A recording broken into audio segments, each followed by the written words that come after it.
नमस्कार दोस्तों, मैं नितेश कुमार एजुकेशन ट्रिप में आप लोगों का स्वागत करता हूं। दोस्तों, आज हम लोग बात करने जा रहे हैं रेल परिवहन के बारे में। कल के वीडियो में हम लोगों ने बात किया था आपके सड़क परिवहन के बारे में, जिसके इंपॉर्टेंट जितने भी कॉन्सेप्ट थे वो सारे के सारे इंपॉर्टेंट कॉन्सेप्ट हम लोगों ने पूरी तरीके से देख लिए थे, जो भी हम लोग एग्जामिनेशन में आते हैं। आज हम लोग बात करने जा रहे हैं आपके रेल परिवहन के बारे में। यहाँ से जो आपके इंपॉर्टेंट प्रश्न पूछे जाते हैं उनके बारे में आज हम लोग बात करेंगे। वीडियो को स्टार्ट करने से पहले हम लोग सबसे पहली चीज एक छोटा सा रिक्वेस्ट मैं आप लोगों से करना चाहूंगा। आज मैं आप लोगों से बिल्कुल ये नहीं कहूंगा कि आप लोग हमारे इस वीडियो को लाइक कीजिए, सब्सक्राइब कीजिए, शेयर कीजिए, क्योंकि अगर हमारा कंटेंट अच्छा होगा तो आप लाइक, सब्सक्राइब और शेयर तो आप करेंगे ही करेंगे। लेकिन आप लोगों से सिर्फ एक छोटी सी रिक्वेस्ट ये है कि आपके YouTube पर ये जो ट्रेंड फॉलो हो रहा है, जो सबसे ज्यादा फॉलो हो रहा है कि 5 मिनट में पूरा परिवहन सीखें, 5 मिनट में ये देख लें, पूरे 5 मिनट में रेल परिवहन तैयार, इससे बाहर से क्वेश्चन नहीं आएगा। तो इन सारी चीजों के चक्कर में आप लोग बिल्कुल भी ना फंसे। अगर मुझे भी पढ़ाना होता तो मैं आपको पूरा का पूरा रेल परिवहन 1 घंटे के वीडियो में पढ़ा करके मैं खाली हो गया होता। मैं हर एक पार्ट का, यानी कि सड़क परिवहन का, रेल परिवहन का, वायु परिवहन का, सबका अलग अलग कॉन्सेप्ट आपको इसलिए दे रहा हूं ताकि यहां से आपका क्वेश्चन ना पूछने पाए, कहीं से भी आपका, यहां से भी क्वेश्चन आपका बिल्कुल भी छूटने ना पाए। जितने भी आपके क्वेश्चन हैं उनको हम लोग क्लियर करने की कोशिश करते हैं। तो अगर आपको कोई ऐसा मिले तो यार उन लोगों को कह दो कि अगर सहूर हो तो थोड़ा सा पढ़ा दो यार, क्यों 5 मिनट में लोगों का टाइम बर्बाद कर रहे हो केवल अपने मिलियन सब्सक्राइबर के चक्कर में। So let's start, let's begin. सबसे पहले हम लोग बात करते हैं आपके रेल परिवहन के बारे में, और हम लोग बात करते हैं क्या कि रेल परिवहन में जो भारत है वो एशिया में सबसे पहले नंबर पर है। ठीक है, तो भारतीय रेल एशिया में सबसे बड़ी, विश्व में दूसरी और आधुनिकता में तीसरे स्थान पर है। ध्यान दीजिएगा, पहला, दूसरा, तीसरा स्थान तीनों हम लोगों का कायम है। तो भारतीय रेल जो होती है वो एशिया में सबसे पहले नंबर पर, विश्व में दूसरे नंबर पर और आधुनिकता में तीसरे नंबर पर है। भारतीय रेलवे की शुरुआत अगर हम कहें तो भारतीय रेल का शुभारंभ हुआ है अप्रैल सन 1853 में, जो कि 34 किलोमीटर की यात्रा की गई थी रेलगाड़ी के द्वारा, और वह जगह था आपका मुंबई से लेकर के ठाणे तक। ठीक है, तो भारतीय रेलवे का प्रारंभ अप्रैल सन 1853 में सबसे पहले मुंबई से ठाणे तक 34 किलोमीटर की यात्रा करके प्रारंभ किया गया था। कोई टेंशन बिल्कुल नहीं। चलिए, विश्व की पहली रेलगाड़ी, अब जब हम लोग भारत की बात कर देते हैं कि भारत की रेलगाड़ी सबसे पहले अप्रैल 1853 में चली है, तो वहां पर लोगों के दिमाग में आ जाता है कि यार भारत में अब चली थी तो इसके पहले सबसे पहली रेलगाड़ी विश्व में कब चली रही होगी। तो विश्व की पहली रेलगाड़ी जो है वो आपके 1825 ईस्वी में चली थी। वह चली थी आपके लिवरपूल से लेकर के मैनचेस्टर तक। ठीक है, तो विश्व की पहली रेलगाड़ी थी 1825 ईस्वी में लिवरपूल से लेकर के मैनचेस्टर तक ये चली गई थी। अब बात की जाती है कि जो आपका रेलवे है तो रेलवे का भी एक बोर्ड होगा। जिस तरीके से आपका जो सड़क परिवहन है उसमें रोडवेजों के लिए क्या होता है, डिपो बनाए जाते हैं ना, उसी प्रकार से यहाँ पर क्या हो जाता है कि आपका रेलवे का बोर्ड होता है। तो रेलवे बोर्ड की स्थापना हुई है 1905 में, यानी कि भारतीय रेलवे बोर्ड की स्थापना कब की गई है, तो भारतीय रेलवे बोर्ड की स्थापना की गई सन 1905 में। ठीक है, रेल वित्त को 1924-25 ईस्वी के बाद एडवर्थ कमेटी की सिफारिश पर सामान्य राजस्व से अलग कर दिया गया। ठीक है, यानी कि पहले क्या था कि जो आपका सन 1924-25 से पहले जब बजट पेश किया जाता था, क्योंकि बजट पेश करने का सिलसिला आज से नहीं है, ये तभी से जब भारत गुलाम हुआ करता था। उस समय जितने भी ब्रिटिशर थे वो भारत के ऊपर शासन करने के लिए बजट देते थे। तो उस समय बजट के समय में होता क्या था कि सन 1924-25 के पहले दोनों बजट एक साथ दिए जाते थे, यानी कि आपका आम बजट, रेल बजट एक साथ दिया जाता था। लेकिन जब 1924-25 ईस्वी के बाद से एडवर्थ की कमेटी आई और उस एडवर्थ की कमेटी ने सिफारिश किया और उनकी सिफारिश पर सामान्य राजस्व से इनको अलग कर दिया गया, यानी कि रेलवे बजट को कर दिया गया आम बजट से अलग। लेकिन जब इधर बीच आपकी फिर से बीजेपी गवर्नमेंट में आई है, इसके बाद इन्होंने फिर से रेलवे बजट को आम बजट के साथ मर्ज किया है। ठीक है, तो रेल वित्त को सन 1924-25 ईस्वी में एडवर्थ कमेटी की सिफारिश पर सामान्य राजस्व से अलग कर दिया गया और भारतीय रेलवे का राष्ट्रीयकरण हुआ है 1950 में। ठीक है, भारतीय रेलवे का राष्ट्रीयकरण कब किया गया? तो भारतीय रेलवे का राष्ट्रीयकरण किया गया है कब? सन 1950 ईस्वी में। ठीक है, भारतीय रेल प्रशासन तथा प्रबंध की जिम्मेदारी रेलवे बोर्ड की होती है, यानी कि जितनी भी चीजें होती हैं, कौन कौन सा जोन है, उन सभी जोनों में सिग्नल्स कैसे देना है, वो कहां से कहां तक कौन सी ट्रेन कब आएगी, कितने समय का उनका ड्यूरेशन होगा, कितने समय के बीच में उनको आ जानी चाहिए। तो रेलवे प्रशासन तथा प्रबंध की जिम्मेदारी जो होती है वो आपके रेलवे बोर्ड की होती है। और सबसे पहले जब रेलवे बोर्ड बनाया गया था तो उस समय में भारतीय रेलवे बोर्ड को केवल 9 जोन में डिवाइड किया गया था, लेकिन इसके बाद ये थोड़ा सा ट्रेंड बदला और उसके बाद फिर भारतीय रेल को 17 जोनों में बांटा गया और वर्तमान समय में भारतीय रेल को 19 जोन में बांटा गया है, यानी कि 19 मंडल में बांटा गया है।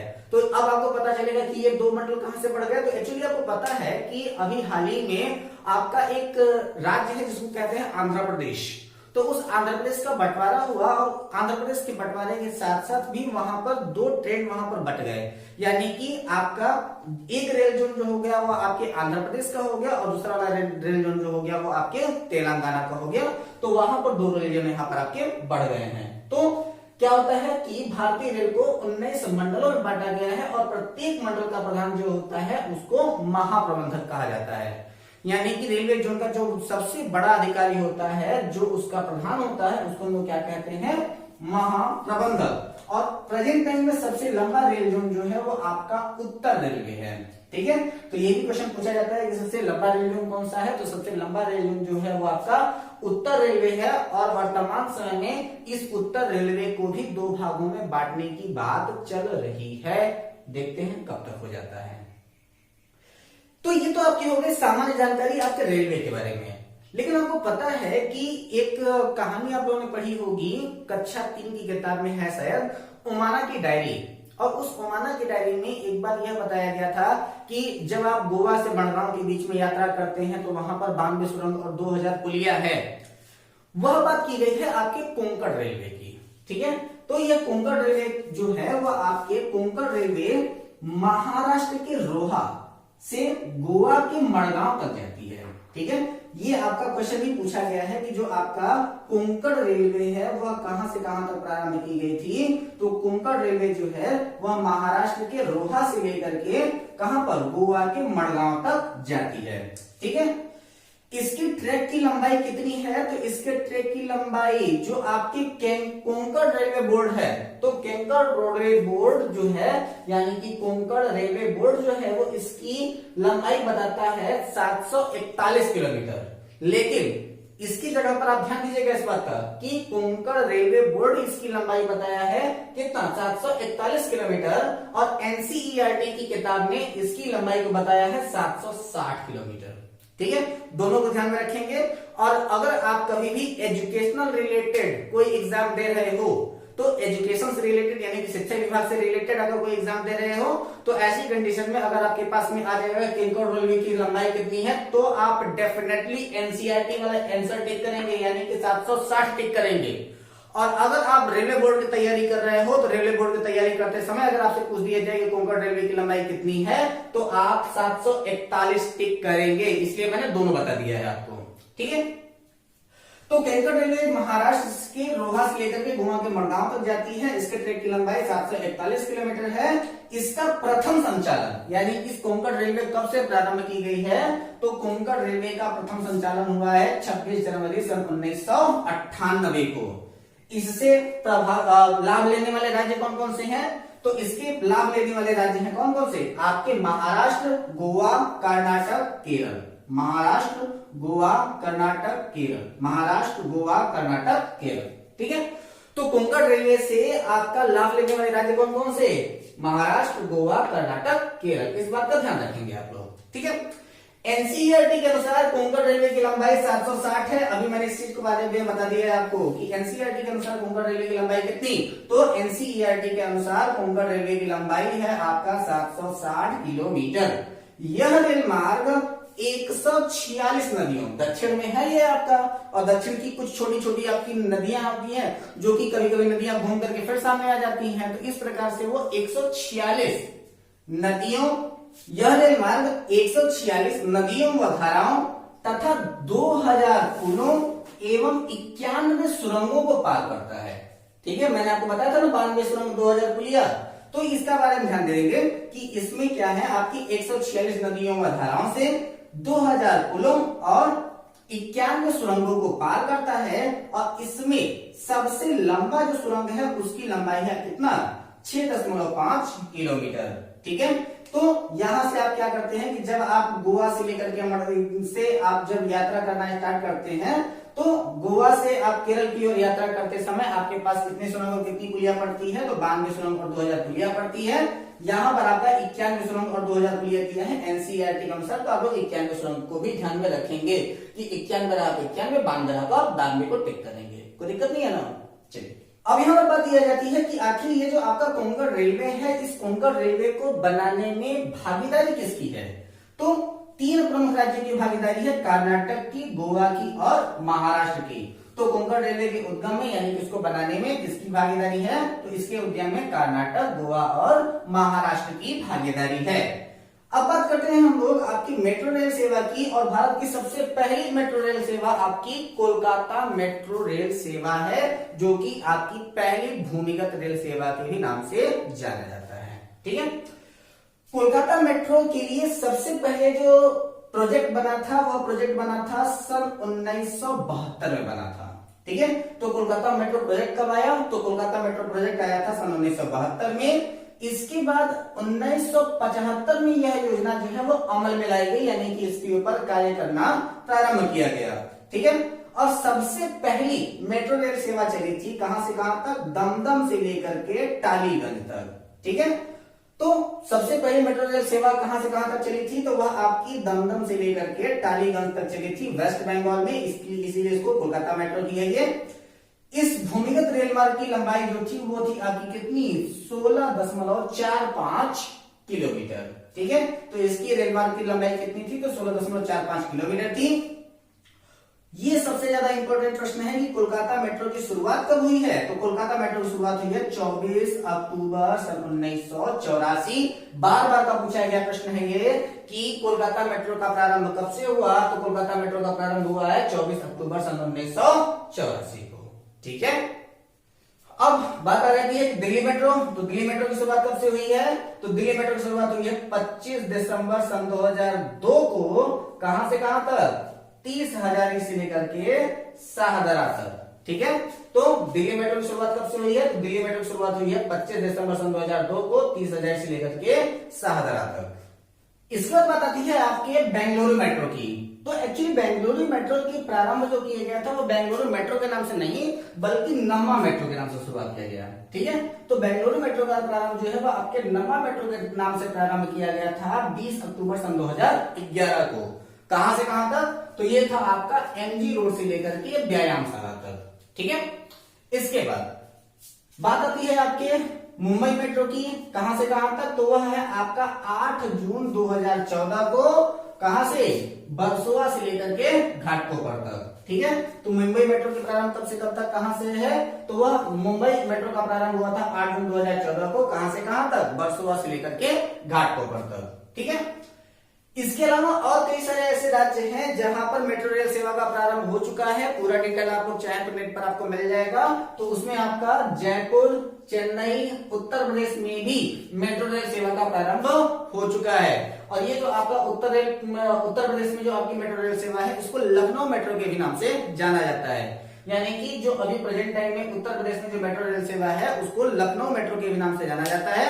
और वर्तमान समय में आगरा मेट्रो, वाराणसी मेट्रो प्रस्तावित है कि अभी भी आपके आगरा मेट्रो और वाराणसी मेट्रो के बारे में बात चल रही है। यह प्रोजेक्ट अभी प्रस्तावित है और हो सकता है कि बहुत जल्दी इसके ऊपर कार्य प्रारंभ होगा।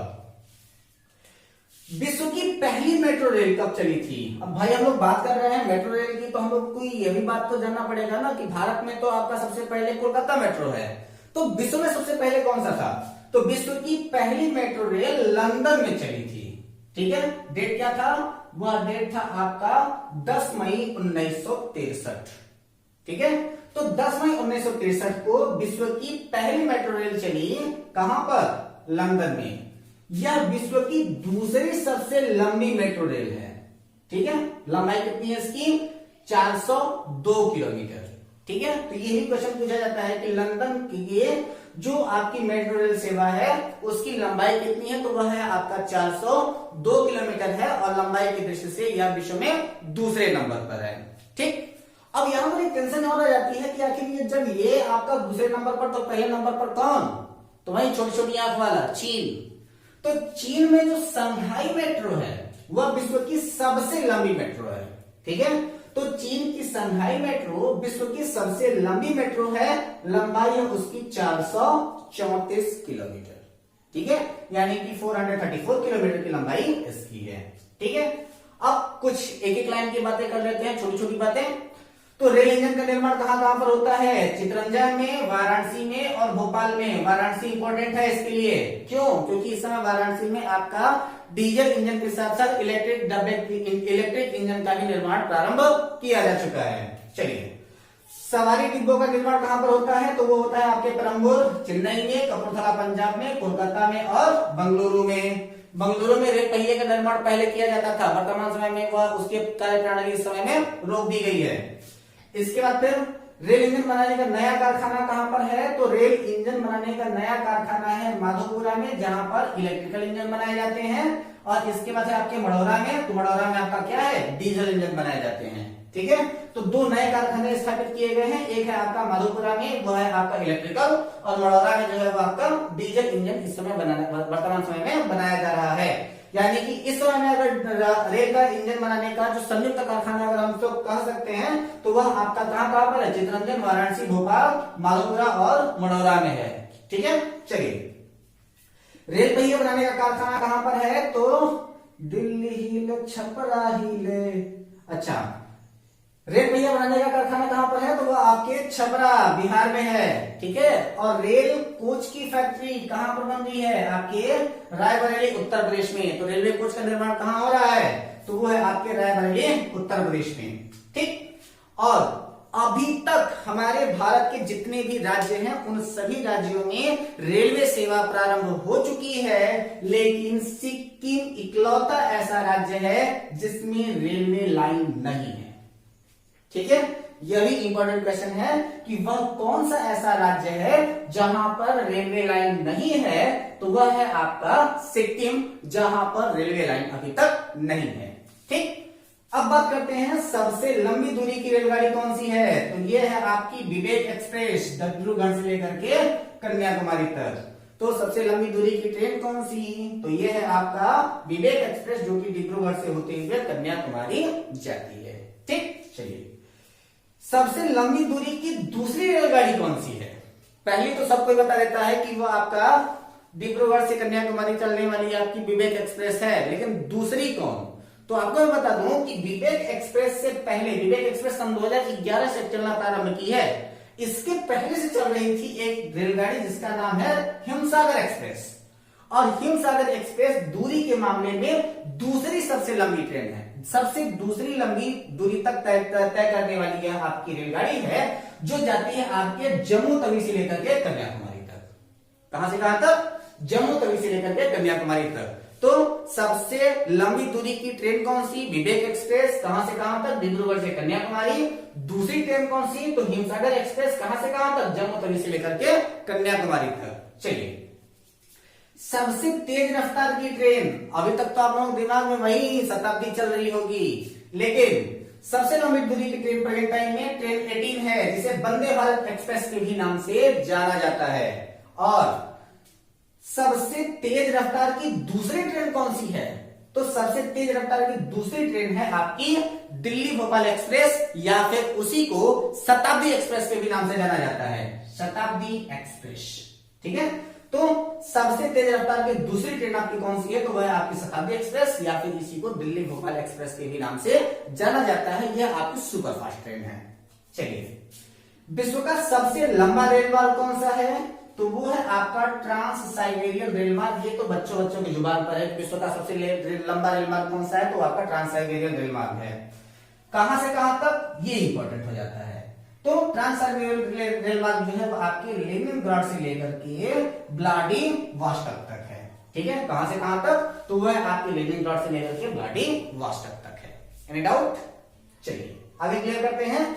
रेल मार्गों की सबसे अधिक लंबाई कहां पर है? तो वो है आपके महाराष्ट्र में। ठीक है, तो रेल मार्गों की सबसे अधिक लंबाई कहां पर? महाराष्ट्र में। चलिए, सबसे अधिक रेल नेटवर्क कहां पर है? तो सर्वाधिक रेल नेटवर्क कहां पर है आपका? तो सबसे अधिक सर्वाधिक रेल नेटवर्क है आपके उत्तर प्रदेश में।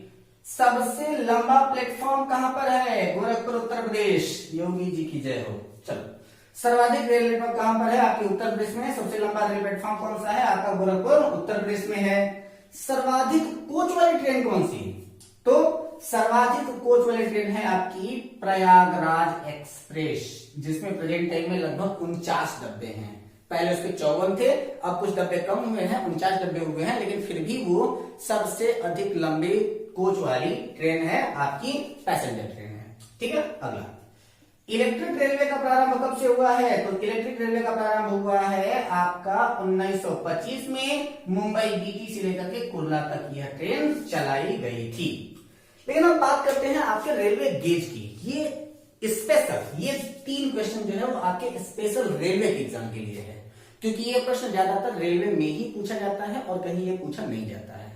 तो अगर हम बात करें कि जो आपके रेलवे गेज की बड़ी लाइन है, ठीक, तो बड़ी लाइन गेज कितने की आती है? तो वह आती है 1.676 मीटर की।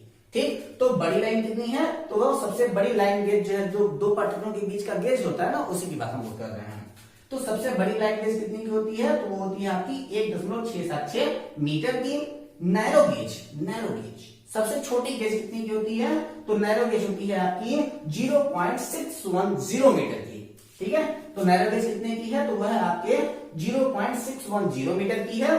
और मीटर गेज जो सामान्य होती है, तो सामान्य मीटर गेज कितने की होती है? तो वो होती है आपकी 1.00 मीटर। ठीक है, यानी कि लगभग 1 मीटर की। लगभग क्या, वो कंफर्म है, वो 1 मीटर की होती है। इसका एक्चुअली मैं आपको बताता हूं कि ये जो आपका मीटर गेज है, इसका जो डाटा आता है वो आता है 0.996, और वो 0.996 है, तो उसको 1 मीटर मान लिया जाता है। कोई डाउट नहीं है इसमें। ठीक है, हम आशा करते हैं आपको हमारी ये वीडियो पसंद आई होगी, और अगर हमारी वीडियो आपको पसंद आई हो तो आपको क्या करना है वो आपको अच्छी तरीके से पता है, मुझे बताने की जरूरत नहीं है। तो घर पे रहें, सुरक्षित रहें, अपना और अपनों का ख्याल रखें। मिलते हैं अपने अगले वीडियो में अपने वायु परिवहन के साथ, यानी कि सड़क पर चलते चलते पैर में छाले पड़ गए तो हम आपको ट्रेन में ले आए, और जब ट्रेन की यात्रा आपको थोड़ा सा दुखदायी लगेगी तो फिर अब हम आपको एरोप्लेन के सफर कराएंगे। तो मिलते हैं अगले वीडियो में अपने वायु परिवहन के साथ। तब तक जुड़े रहे हमारे साथ, अपना और अपनों का ख्याल रखें। All the best, take care, नमस्कार, जय हिंद।